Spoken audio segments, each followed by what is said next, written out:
How's it going, YouTube? Durian here, and it is time for another meta breakdown. Let's get started. We're using a new tool this time around. It is teppentopdecks.com. It's a little website I put together to help gather data and show it so you can look at all the same data I usually look at, but whenever you want. I just wanted to create this website / tool so that all of you can enjoy a look into the data that I like to gather for meta-analysis and look at it whenever you want in whatever way that you want. So it's still a little bit progress project in the works, but you can see it right here. So you can choose the dates to go by. This month's a little weird, so I wouldn't I wouldn't go too crazy, but basically looking at this month, if you wanted to in the future go back to past months and say, oh, you know, what deck was good before this set released and things like that, you could definitely do that. And then there's the hero art breakdown. This is the main chunk. This is the one thing that I want to show you guys, because I think it's the most impactful. I'm thinking about adding color pies and stuff like that too, but we shall see. But the hero art breakdown, obviously Great Divine Intervention killing it this month, followed by ShieldSpire, Shinku Hadoken, Antibody Activation, and then Raging Demon, rounding out the top 5. So let's talk a little bit like what else you can do. I mean, I talked about you can do the month, then you see the hero breakdown. You can also go into your ranking breakdown. So whatever points you're at, if you want to see, you know, maybe it's a little different at your ranking points than at the top or at the or overall, you know what I mean? So we could go in, let's see the 1800 plus players. Is it much different? Well, you can see that Great Divine Intervention has even more of a stranglehold on this ranking, and Antibody Activation, ShieldSpire still up there, but Spike Launch kind of comes up there too. So that's like a cool way you can do it. You can go and look at below champion where we have the most data, and it does kind of look similar, but things kind of flip-flop around. So, and if you press the minus button, everything will go back to the original.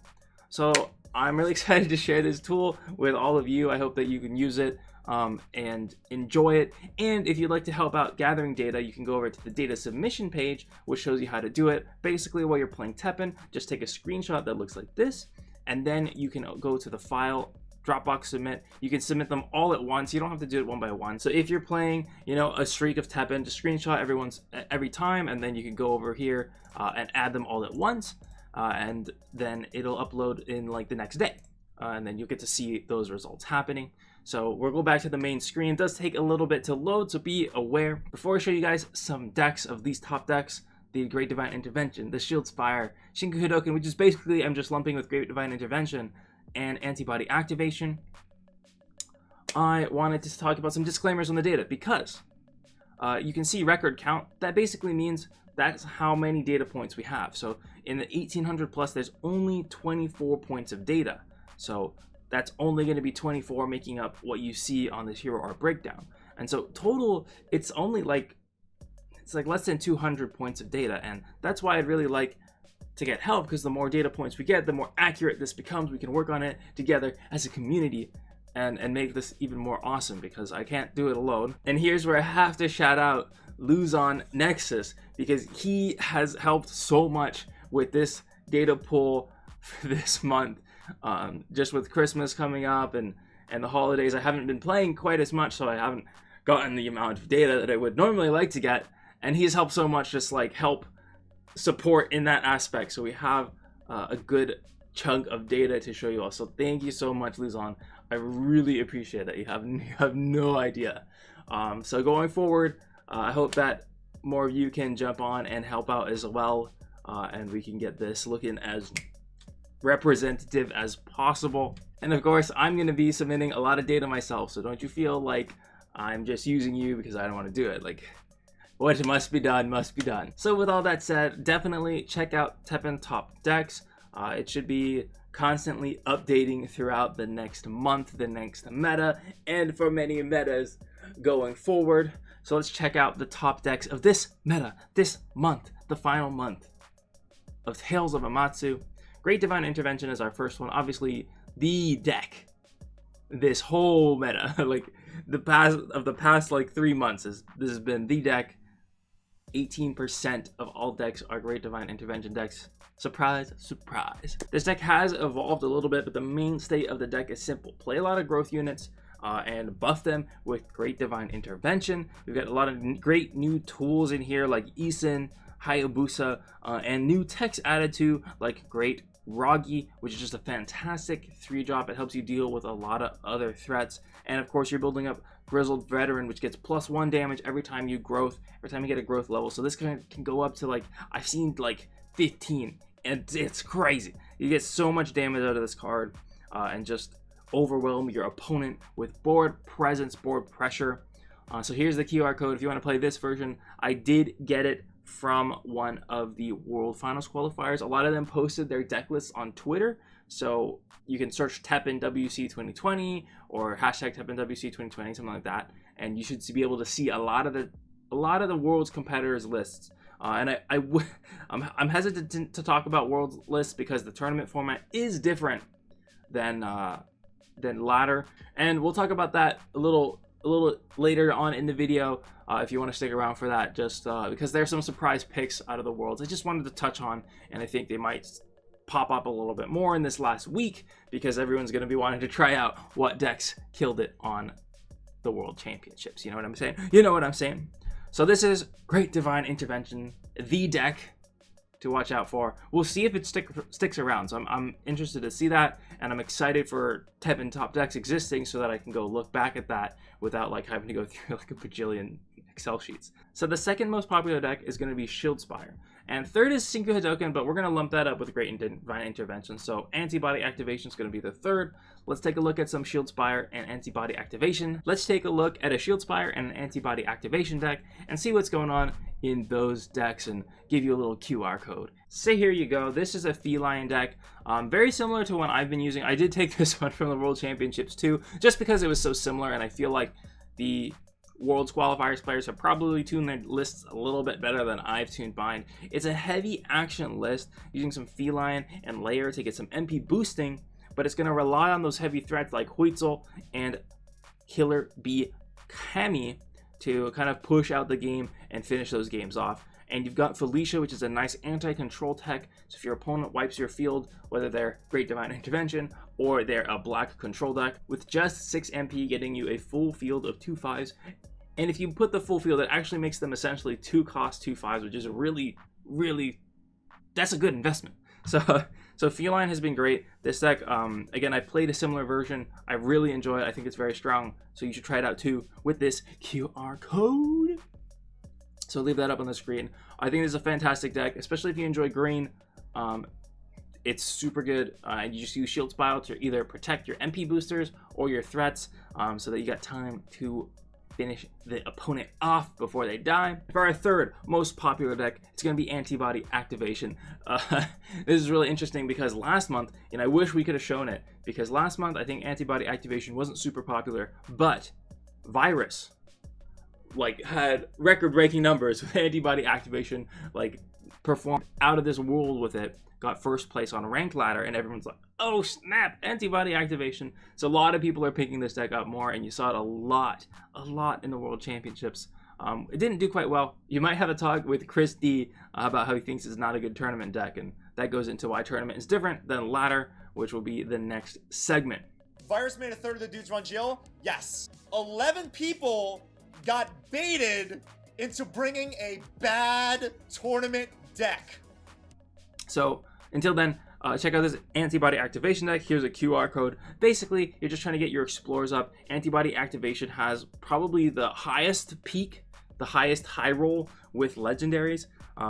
You've got Lucia, you've got Yukimura, and Fate Defying Ryu, which you can pump up to like insane level, and you protect it with Antibody Activation, giving it more attack, so it ends games quicker, giving it more HP, so it lives longer, giving it a shield, so your opponent doesn't know what to do. This deck is fantastic. It's just like shoving really strong things down your opponent's throat. It's obviously worked out. It's been very popular, and it's also been like a fan favorite deck, especially on the Japan side of things, for a long time. So definitely check out Antibody Activation. And you know, I thought I'd throw in the last, like the top 5 deck, top 4 deck of this meta is Raging Demon. I haven't showed a deck in a while. That's because it hasn't really changed at all. It's still Selfish Predations, still a bunch of Ascends, still a bunch of MP black units, and lots of destroys, this was from the World Championships decks, because I think, again, they've tuned better, and these decks are popular on ladder, so you should kind of do a cross comparison. But this deck is definitely skewed a little bit more towards what they would expect for World Qualifier, so you might want to change this deck up a little bit. I think 3 Fates is probably a little too much. If you haven't played Raging Demon in a while, it's the same. It destroys things. It goes for the long game with Sigma, all these revenge coming back, making it really hard for your opponent to keep up. And that's that. You got Selfish Predation, get all that life to last a long time. There's a QR code again, just in case you missed it. And that's it for our top decks of this meta. And once again, just to show you, TEPPEN Top Decks, check it out. Submit data if you feel up to it. No pressure, would just appreciate it a lot. You can continue to check back on this and at me on Twitter, DM me on Twitter, preferably at, so that I can search for things later. If you want to see, certain things on this website, easier way to submit data, color breakdown, hero breakdown, instead of just hero arts, things like that. We can look into that and see what we can make work. Would appreciate it. So now let's talk about Worlds a little bit. Why should you not just copy pasta the Worlds deck list? I picked specific lists from the Worlds deck lists that I saw that I thought were similar to ones that I've played, or ones that would still work well on ladder. Why should you not play exactly what they play? That's because they are specifically trying to target their opponents, like what they think their opponents are going to play in this tournament. So you can see that the Raging Demon deck had a lot more, had a lot of Fates. It played 3 Alfreds. It has a lot of destruction in it because it's meant to go even harder in on the Great Divine Intervention decks, because it doesn't need to worry about the rest of all the random stuff. It can be specifically built for a specific matchup, and that's why you saw some interesting and different decks being brought in there. Something like Raku Hoha, which has seen some play. It's not super popular on ladder, but it's a pretty decent deck. It saw a little bit more play there because it's good at getting the job done against certain decks. I don't really know what those decks are because I don't play the deck a lot, and I'm not in the minds of these Worlds players, but they felt that Raku Hoha had a good specific matchup, enough for them to bring it, and they could counter certain decks with it. So that's why decks like Raku Hoha showed up. But the deck that all of Japan almost was playing, that really surprised me, was Ashura Senku. And I was like, what's up with Ashura Senku? Because if it was mono black Ashura Senku, I felt I don't know, I feel that's not the best deck. It's a good deck, but it's not super amazing anymore. And there's also there used to be black purple, but that deck doesn't really work that well anymore either. So I didn't think that was it. So I just didn't know what it was. And when we got to World Finals, it was neither of those 2 decks. So this is the deck list that I got from Twitter, and it's basically the old black-green Spike Launch build, but it's put into Ashura Senku. Why I don't really know, but a lot of people were playing this, and a lot of people were also playing Spike Launch. Some people were playing the traditional mono black Spike Launch, but some people were playing this exact list, just copy pasted into Spike Launch. So I think some people felt that it was better with Spike Launch, and some people just wanted to beat down with Ashura Senku. I'm sure they have leans towards certain matchups, but this is the deck list. You can play it with Ashura Senku, you can play it with Spike Launch, and it's basically just the Spike Launch core. I made a video on this about how it's insane and how it's never going to rotate, so keep an eye on this deck. They just update it with the legendaries it needs as different times go by. But this was really surprising to me, because I didn't think that people would bring a deck like this, but it worked out pretty well for a lot of players. I don't know that any of these decks actually made it to the top 4. There were a few Spike Launch decks, but I know one of them was the mono black Spike Launch. But it's pretty interesting, and because I know that black green this black-green shell works so freaking well. I wanted to share it with you all, especially because you might be seeing this deck a lot more on ladder now that it's like kind of out in the open and people want to try it out and stuff. So here's the QR code if you want to try it out. I'll do my part in contributing to this new wave of black-green. And it seems pretty cool. I mean, there's a new tech with summon minions, so you can, like, I guess, counter removal in a weird sense and just get another MP booster out for cheap, which I think that's like a nice tech there. But yeah, you can play with Assure Sync, you can play with Spike Launch. So that's it for this meta breakdown. Just gonna skip the matches this time because I spent quite a bit talking about TEPPEN top decks. Check it out, submit data if you want to, I'd really appreciate it, but you don't have to. So let me know if you would prefer me to keep the matches in next time. I just didn't want the video to go too long, you know. Keep it nice and concise, give you guys the information you want, and just call it quits there. We might do a showcase on this black-green deck, but I do feel like because it's similar to the never rotating deck that I showed before, you can just check that out and kind of get an idea of how to play it, and if you want to build it. So until next time, keep on learning, having some fun with me here on the Durian channel. I'll see you in another video, and have a wonderful day. Peace.